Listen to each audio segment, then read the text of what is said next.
উৎকণ্ঠায় অন্ত। ধলাই নিখোঁজ স্কুল পড়ুয়াকে উদ্ধার গুয়াহাটির কামাখ্যা রেলওয়ে স্টেশনে। রাজ্যের রাজধানী পর্যন্ত কিভাবে পৌঁছেছিল নবম শ্রেণীর স্কুল পড়ুয়া? কোন দুষ্ট চক্রের অপহরণের ছক ছিল, না স্কুল পালানোর উদ্দেশ্য? স্কুল পড়ুয়া কাদের সহযোগে কামাখ্যা স্টেশন পর্যন্ত পৌঁছেছিল, পুঙ্খানুপুঙ্খ খতিয়ে দেখছে পুলিশ। একলা আসতো আইয়া উঠছে গাড়ির মাঝে, আরো তিনটা চারটা ছেলে তার মতো আইয়া মানে হে জিগার করে শিলচার হে কিচ্ছু কইতে পারেন না, আবু যেমন অজ্ঞান মুখা। এরপরে আমার ভাই আর একজন গেছেন, তাই কেন আইছিল না, তাই গিয়া তার খান্দা দেখিয়ে গিয়া তারে গিয়া ধরার পরে হে ওলা ওরা সবটা কইছে, মানে বাদ বাকি তাই কইবা। ধলাইয়ের ছাত্র নিখোঁজের 5 দিন পর দিল্লি থেকে ফেরত এলাকারই দুই যুবক বিভিন্ন প্রচার মাধ্যমে নিখোঁজের সংবাদ জানতে পেরেছিল। তারা কামাখ্যা রেলওয়ে স্টেশনে স্কুল ইউনিফর্ম পরিহিত এবং স্কুল ব্যাগ পিঠে দেখে সন্দেহবশত স্কুল পড়ুয়া বাহারুলকে শনাক্ত করতে পেরে তাকে হেফাজতে নিয়ে তার বাড়িতে যোগাযোগ করেন। বিশদ তথ্যে জানা যায়, বিভিন্ন প্রচার মাধ্যমে প্রচারিত ছবি দেখে বাহারুলকে চিনতে পারেন দিল্লি থেকে শিলচরের সোনাই বিধানসভার কচুদরমের দুই ট্রেন যাত্রী। তারাই গুয়াহাটি থেকে শিলচর নিয়ে আসেন বাহারুলকে। শিলচর রেলওয়ে স্টেশনে তার মা বাবা পরিজন সহ লায়লাপুর পুলিশ পেট্রোল পোস্টের ইনচার্জ শ্যামলী গগৈ বাহারুলকে উদ্ধারকারীদের কাছ থেকে গ্রহণ করে সুজা হাসপাতালে নিয়ে পৌঁছান। প্রাথমিক চিকিৎসার পর নিয়ে আসা হয় ধলাই থানায়। সেখানে কিছু আইনি প্রক্রিয়া সেরে গতকাল রাত 10:15 সমঝে দেওয়া হয় তার পরিবারের কাছে। উল্লেখ্য, ধলাই থানা এলাকায় হাওয়াইথাঙ্গের বাসিন্দা নিয়ামুদ্দিন লস্কর পুত্র ভাগা বাজার ওরিয়েন্টাল স্কুলের নবম শ্রেণী পড়ুয়া বছর 15 বাহারুল ইসলাম লস্কর গত মঙ্গলবার দুপুর 1:30 নাগাদ স্কুল পালিয়ে রহস্যজনক নিরুদ্দেশ হয়ে যায়।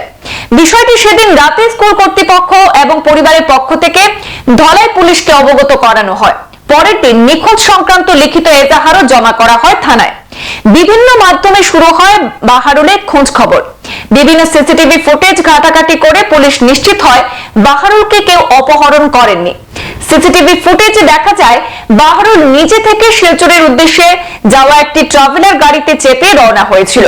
শেষ পর্যন্ত স্কুল ছাত্র উদ্ধারের স্বস্তি ফিরেছে পরিবার সহ ধলাই পুলিশেরও। পড়ুয়ার পরিবার সহ পুলিশের তরফে উদ্ধারকারী দুই যুবকের প্রতি কৃতজ্ঞতা জানানো হয়েছে। ঘটনার আরো বিশদ জেনে নেব তাদের মন্তব্যে। একলা আসতো আইয়া উঠছে গাড়ির মাঝে, আরো তিনটা চারটা ছেলে তার মতো আইয়া মানে হে জিগার করে শিলচার হে কিচ্ছু কইতে পারেন না, আবু যেমন অজ্ঞান মুখা।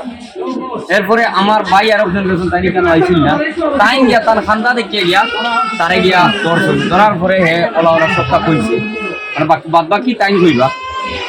এরপরে তো তারা আমরা দাঁড়াও নিচ্ছি, আমরা সিটো নিয়া তারা কি কিছু মাত তারা জিগার করিয়া কইছে, তুই না টেনশন করিস না, তোর বাবার নম্বর তাইলে দে, মার নম্বর তাইলে দে, কিচ্ছু কইতে পারে না। তখন আমিও বেজান নম্বর খুঁজাইছি, বাগার আমার মানুষ আছে। আমরা গত 14 তারিখ রাত্রে গেছি আজমে শরীফ, রিটার্ন হয়েছি 22 তারিখ। ও যখন আমরা কাছে সুপারও টিকিট আছে, গত 22 তারিখের হে যেদিন হারছে, আমরা আজকে 23 তারিখের দিল্লি থেকে টিকিট আসলো সমক্রান্তি এক্সপ্রেস। আজকে কামাখ্যা স্টেশনে সকাল 7:30টার সময় আমি ঘুমোতনে উঠছি। ওটার ঘরে দেখা যায় একটা বাচ্চায় আরো তার লাখান বাচ্চা 3-4 জনের লোক কথাবার্তা করে, আর যে শিলচার কোন ট্রেনটা যাইব ওরকম আমি হারছি, এই হয়েছে সেই হয়েছে। আমি গিয়া জিগানির ঘরে 1 নম্বর জায়গার নাম কিচ্ছু কয় না, খালি শিলচার 1 নম্বর কিচ্ছু কয় না। যখন আমি বয় পাইছি, তোরা পরে আমার দেখা গেল তার বুকুর মধ্যে ঠাই আছে বাগা বাজার লেখা। ও ঘরে কোয়ার পরে বিশ্বাস পাইছে, আমি খোঁজ দরকার মানুষ কোয়ার পরে সে আমারে তার ভরসা করিয়া তার 1 নম্বরটা দিছে। তখন আমি তার মার লগে যোগাযোগ করছি। পরে আমার এপিজিপি এরারে কইছি, আর ফেসবুকে একটা পোস্ট করছি। করার পরে ম্যাডাম একজন আমার লগের বাইরে গেছে কল করছেন। এরপরে আমরা গছিয়া একবারে আতো দরিয়ার লগে আমরা বিনা হানি খাইয়া তারে খাওয়াইয়া তারে একটু খড় দেওয়া করিয়া সুন্দর আলোতে আপনারা আতো তুলে দিলাম।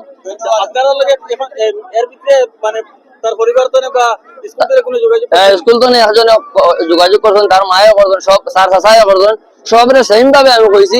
আর এখন আমি আপনারা প্রত্যেকের কাছে গোছাই দিলাম, কতটুকু আমার কাছে আমার লগে আলাপ হইছে। ম্যাডামে আমার লগে 2বার দিন আলাপ হইছে। আলাপ হওয়ার বাদে এখন লাস্ট একবার তাই আমারে ফোন মারছেন, ফোন মারিয়ে কইছি আপনি স্টেশন আইউকা। এখন তানে তুকাই আর আমি আসুননি কোন ইয়া তার লগে ভিডিও আমি বানাইয়া ছাড়িছি। আমার নাম হইলো মোহাম্মদ রিয়াজউদ্দিন লস্কর, কচুদরম আমার বাড়ি। আর আমি যেন বাগার যেন জসিম ভাই সাহেব যেন টান ফইলা নম্বর খুব তুকাইছি। জসিম ভাই সাহেব লগে আমার কিছু খাতিরানা আছে, আমির কই আর দোকানদার পাইছি না, বাদে হে দিছে তার বাবার নম্বর না মার নম্বর হইলে পয়লা নম্বর দিতে পারছে না, তাতু লাইছে। আমরা তারা চিনছি, ওরা মানে 3-4টা সুগ্রান্ত লগে আলাপ করে শিলচর যেত, খান্দ্রা খান্দ্রা হয়ে গেছে। ও তখন আমরা যে শাহিদ ভাই মিয়া সাহেব ও টাইম গেছুন, তাই না অজ্ঞানীর বাদে আমিও অজ্ঞাইছি। ও এর বাদে গিয়া তার লগে আর কি সব মাত জানিয়া। সংবাদ এই পর্যন্তই, ফিরছি পরবর্তী অন্যান্য আপডেট নিয়ে। ধন্যবাদ।